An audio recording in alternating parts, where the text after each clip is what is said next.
Desta Vindes talak cerai Natasha, cuma ingin pisah dan tetap bernafkah. Kabar mengejutkan datang dari presenter Desta Mahendra yang menolak cerai sang istri, Natasha Rizky, di Pengadilan Agama Jakarta Selatan. Dikutip dari tribunnews.com, gugatan cerai tersebut dikonfirmasi langsung oleh Humas Pengadilan Agama Jakarta Selatan Taslima. Kemudian gugatan perceraian Desta Mahendra didaftarkan sejak 11 Mei 2023 secara e-court.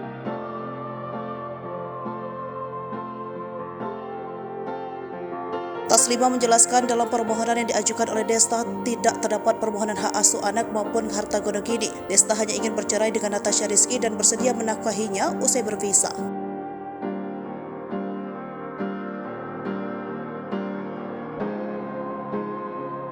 Adapun gugatan cerai Desta Mahendra terdaftar dengan nomor perkara 1583-PDT-2023-PAJS. Agenda sidang perdana perceraian keduanya akan berlangsung pada 29 Mei 2023.